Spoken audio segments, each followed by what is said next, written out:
enlightened life, unlock inner serenity. In a world where the relentless pursuit of the external often overshadows inner contemplation, a wise soul sat under the shade of a timeless oak tree, pondering the profound mysteries of existence. We're all ultimately invisible, they mused, their voice carrying the weight of profound realization.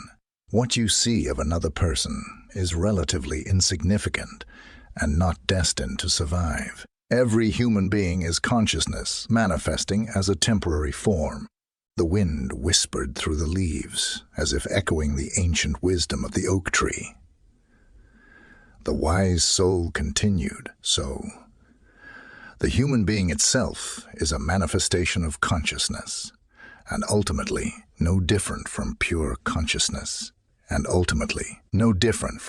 consciousness. A question arose, one that had often danced at the periphery of their thoughts, like a distant star yearning to be explored. What happens when you die? They chuckled softly, finding humor in the irony. Why is it that we need to awaken? We all die anyway. The smile that accompanied these words hinted at a deeper understanding. But, they continued, their voice now a gentle cadence, that seems to make sense. Is it that you are still awakened after death, in the next lifetimes, in eternity? They invited their listeners to contemplate, to journey with them into the heart of this existential inquiry. The wise soul shared an intimate perspective, one born from witnessing the transition between life and what lay beyond. They described the sacredness of sitting with someone on their final journey, a moment when the veil between this world and the next grew thin. In that moment, they reflected, if you surrender to it, it's a very sacred thing.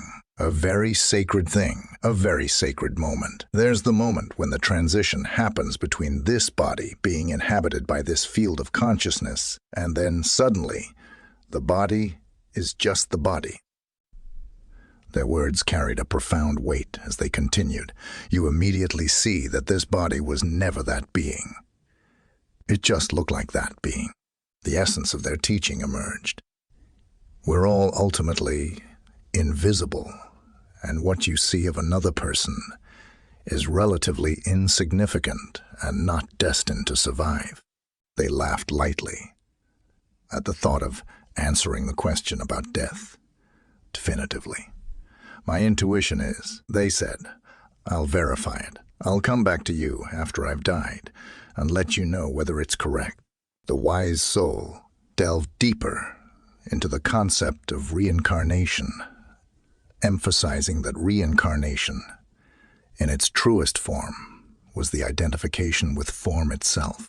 They explained that liberation from the cycle of reincarnation could be attained here and now by not identifying with the thought forms that constantly flowed through the mind. They cautioned that when individuals remained fully identified with thought and emotion during their lives, the compulsion to reincarnate continued even after the dissolution of the physical body.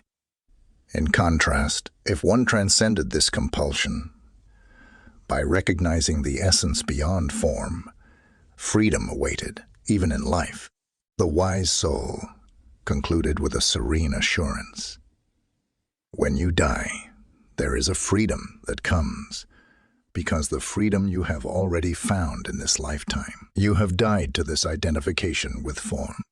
As the wind rustled the leaves of the ancient oak tree, those gathered under its shade felt the profound truth of the words spoken. The mysteries of existence were vast and intricate, but the path to liberation was simple. Awakening to the truth of our essence beyond the illusions of form. And joy and peace. Thank you.